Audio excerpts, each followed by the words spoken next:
चला नमस्कार विद्यार्थी मित्र सर्वांचं स्वागत आहे आपल्या नवोदय मिशन ऑनलाईन प्लॅटफॉर्म मध्ये.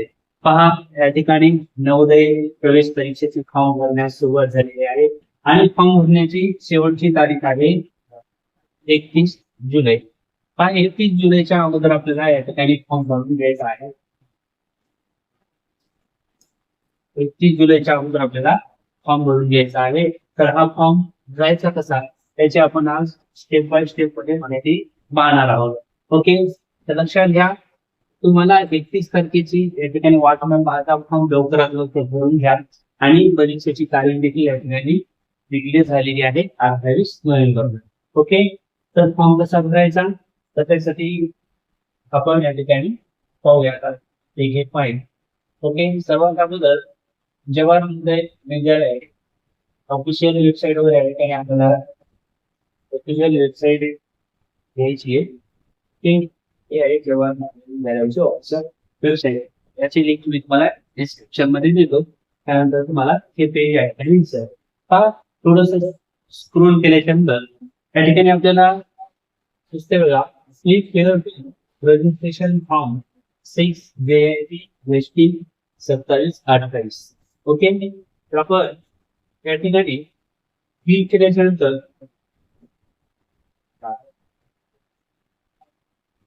या ठिकाणी जर आपण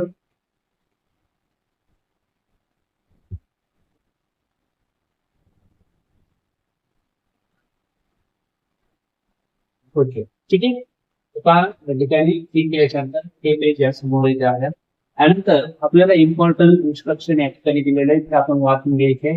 तर या ठिकाणी दिले बघा, the process of submission of online application involves only single stage. या ठिकाणी त्या सर्व सूचना दिलेल्या आहेत. ओबीसी कॅटेगरीमध्ये तुम्हाला फॉर्म भरायचा आहे का किंवा जनरल मध्ये भरायचा आहे. त्यानंतर तुम्हाला सिग्नेचर अपलोड करायची, फोटो करायचा आहे, पॅरेंट सिग्नेचर, हे सर्व या ठिकाणी सूचना आपण वाचून घ्यायच्या.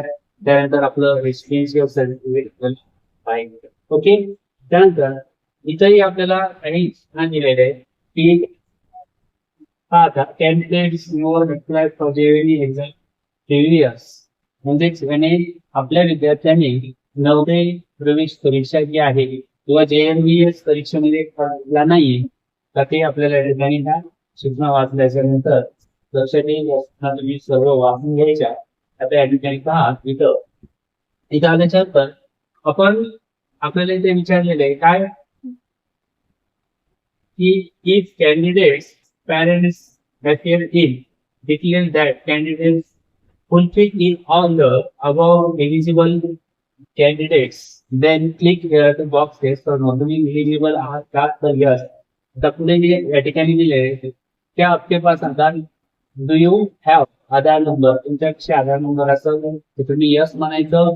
यस म्हणल्याच्यानंतर तुम्हाला या ठिकाणी आधार नंबर चेंज करायचा आणि पुढील माहिती भरायची. पण या ठिकाणी पहा, मी आधार नंबर नो या ठिकाणी दिलेला आहे. तर पहा, आधार नंबर जर नसेल तर या ठिकाणी काय असतं त्याच्या ऑप्शन मध्ये काय आहे तर आपल्याला upload any government approved registration certificate म्हणजे रेसिडेन्शियल सर्टिफिकेट ते आपल्याला या ठिकाणी अपलोड करायचं आहे. ओके, तर तर या ठिकाणी मी फाईल सिलेक्ट करतो आणि पहा रेसिडेन्शियल सर्टिफिकेट ठिकाणी मी अपलोड करतो. पहा या ठिकाणी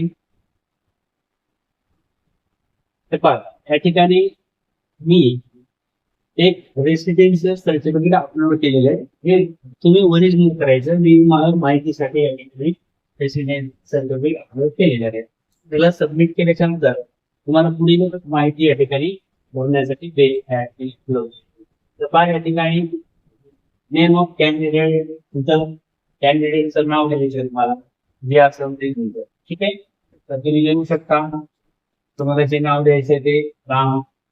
ओके, वडिलांचं नाव लिहू शकता या ठिकाणी श्याम लिहू आपण. ओके, त्यानंतर आईचं नाव या ठिकाणी आपल्याला द्यायचंय. तर आईचं नाव आपण आपल्याला जे काही आहे आईचं नाव ते तुम्ही द्यायचंय.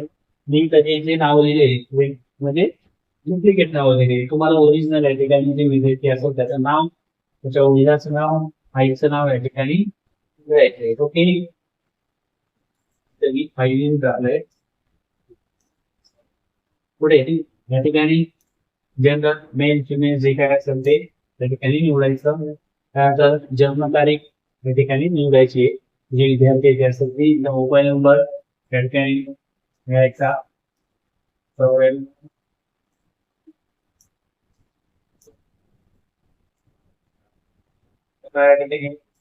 नंबर मी ठीक आहे. काय इथे ईमेल आय डी असेल तर टाका, नसेल तर द्या. त्यानंतर कॅटेगरी जनरल ओबीसी जे काय असेल तुमच्याकडे सवलत असेल तर ते तुम्ही या ठिकाणी निवडायचं. तर बा इथं सर्टिफिकेट निवडायचं मला सर्टिफिकेट अपलोड करायचे. त्या ठिकाणी मी जनरल निवडतो. तुमच्याकडे जे ओबीसी वगैरे असेल ते तुम्ही निवडायचं. त्यानंतर विकलांग म्हणजे डिसेबिलिटी तुमच्याकडे असेल तर या ठिकाणी तुम्ही कशा प्रकारे तुम्ही या ठिकाणी करायचं.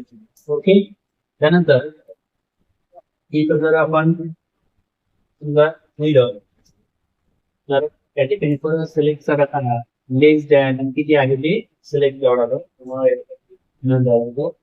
आणि ऍड्रेस लिहायचा आपल्याला, जो ऍड्रेस असावा तो आहे. ठीक आहे, त्या ठिकाणी ऍड्रेस लिहिलेला आहे त्या ठिकाणी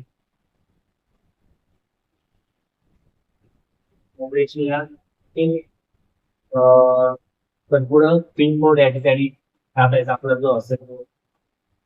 नंतर या ठिकाणी तुम्ही ज्यावेळेस पिनकोड टाकता त्यावेळेस ऑटोमॅटिक इथं महाराष्ट्र सगळे होऊन आलेला आहे. ठीक आहे, त्यानंतर या ठिकाणी आपण निवडायचा आपला जिल्हा.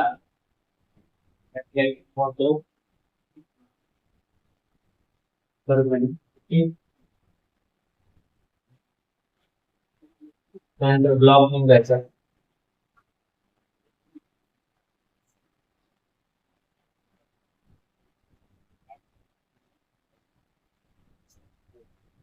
तर ब्लॉक या ठिकाणी आपला तालुका निवडायचा आहे. काय या ठिकाणी NIOS त्या ठिकाणी जर आपल्या इंडिया असेल तर यस म्हणा, नसेल तर त्या ठिकाणी नो.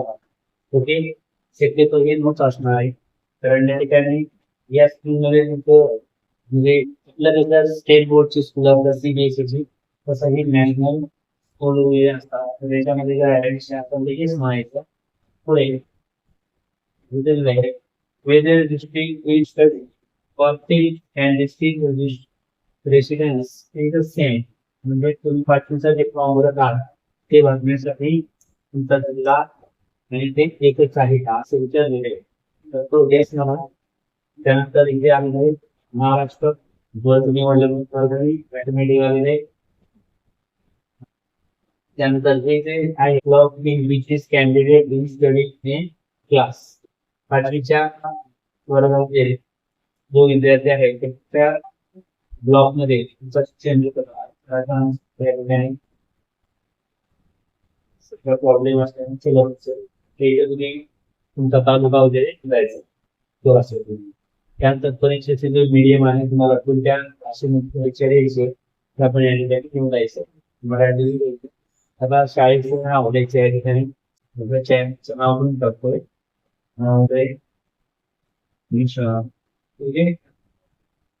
तुमच्या शाळेचं नाव मी द्यायचं.